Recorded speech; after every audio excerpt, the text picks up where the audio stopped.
মজার যোগ থেকে জীবনের একটা শিক্ষা। যদি ভিডিওটার সঙ্গে থাকেন তাহলে অবশ্যই জানতে পারবেন। এখান থেকে আমাদের অনেক কিছু শেখার আছে, বোঝার আছে। হ্যালো এভরিওয়ান, কী খবর, কেমন আছেন? আশা করি ভালোই আছেন। আমি আলহামদুলিল্লাহ ভালো আছি। আজকে অনেক দিন পরে আপনাদের মাঝে একটা ব্লগ ভিডিও নিয়ে আসলাম। দেখতেই পারতেছেন সামনে আগে প্রকৃতি, আকাশ দেখাইলাম। তো আমি কোথায় ছিলাম, এখন বাসায় আসছি। তো মজার যোগটা হলো কি, মজার যোগ হলেও কি এটা হচ্ছে অতি বাস্তব কথা। বাস্তব বড়ই কঠিন, বাস্তব বড়ই সত্য। বাসার জন্য হচ্ছে রান্না করতেছি আজকে শুক্রবার যেহেতু। এটা হচ্ছে গতকালকে গেছিলাম, যেটা আগে দেখাইলাম, এটা হচ্ছে গতকালকের ভিডিও। যে বাহিরে গেছিলাম, একটু মনটা ভালো ছিল না, অনেক কিছু। আমি তো বলি আমার মনটা অনেক খারাপ হইলে বা যে কোনো সমস্যা হলে হয়তো বা আপনজন আছে দুই একজন যাদেরকে বলা যায়, আবার অনেক কথা তো সবাইকে শেয়ার করা যায় না সব কথা। তো নিজের মতো করে নিজেকে সময় দিই, নিজের সঙ্গে নিজে অনেক কথা বলি, এই আর কি। তাহলে আসল যোগটাই আসি, শুনুন তাহলে। একদিন এক বুদ্ধিমতী মেয়ে তার বান্ধবীকে একটা হাসির যোগ শোনালো। অনেক কয়েকজন বান্ধবী ছিল বসা। প্রত্যেকটা বান্ধবী তার হাসির যোগ শুনে হাসতেছিল অনেক সুন্দরভাবে, অনেক ঢং করে করে। আবারও সেই বুদ্ধিমতী বান্ধবী একই যোগ শোনালেন। আবারও বান্ধবীগুলো একই রকমের হাসতে বারবার একই রকমের হাসতে হাসতে বান্ধবীরা বলতেছে, কিরে দোস্ত, বারবার একই জোকস কেন বলতেছিস?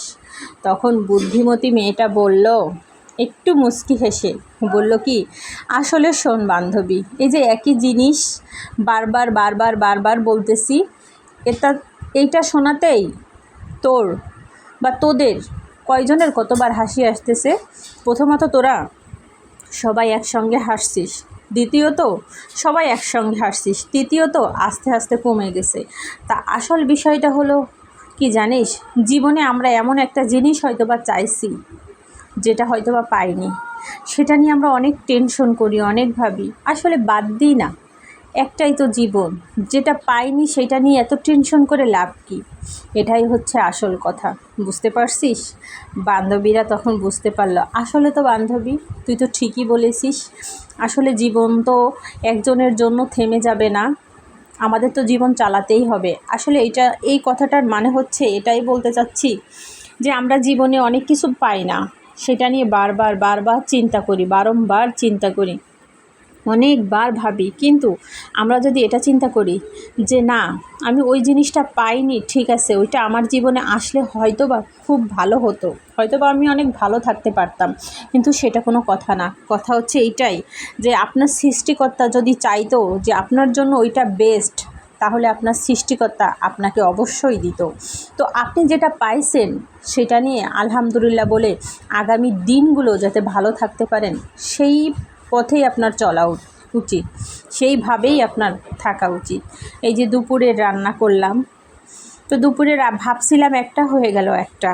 তো দুপুরে ভাবছিলাম গরুর মাংস রান্না করবো, এই যে বেরও করছি। পরে ওর বাবা বাসায় এসে বলতেছে, গরুর মাংস রান্না করবা? গরুর মাংস তো হচ্ছে আসলে আমি খাবো না, আমি হচ্ছে মুরগি রান্না করো, গরুর মাংসটা আমার তো অ্যালার্জির সমস্যা করতেছে খুব। তো এই আর কি।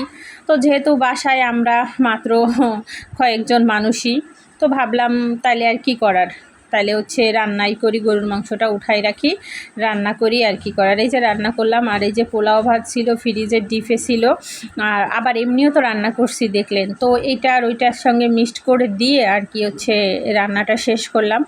আর এই যে কেক, ওর বাবা একটা কেক আনছে, আমার ছেলের জন্মদিন না, বাট হচ্ছে আমার ছেলে কেক খেতে পছন্দ করে, আমার ছোটো ছেলে। তো এখন বলতেছে আমার সঙ্গে হচ্ছে একটু কেক ধরে কাটো। হ্যাঁ, আমরা ওইভাবে হচ্ছে জন্মদিন পালন করি না, তো আর কি সে খাবে তার জন্য হচ্ছে ওর বাবা আনছে এই আর কি কেক। আর কেকটা দেখেন খুব সুন্দর করে, কিন্তু কাটতে পারিনি, কারণ আমি হচ্ছে একটু ব্যস্ত, তাড়াহুড়া, আর ও যেভাবে ধরছে এই আর কি ওইভাবে হয়নি। ওর খুব পছন্দ কেকটা, খুব ভাল লাগে। এই যে মাথা নাড়াইতেছে, দেখতে পারতেছেন। তো আসলে জীবনটা হচ্ছে এমন, জীবনে যেটা পাননি সেটা নিয়ে আফসোস করে লাভ নেই, যেটা পাইছেন সেইখান থেকে ভালো থাকার চেষ্টা করুন। ভালো থাকার নামই হচ্ছে জীবন, এই আর কি। ভালো থাকবেন সব।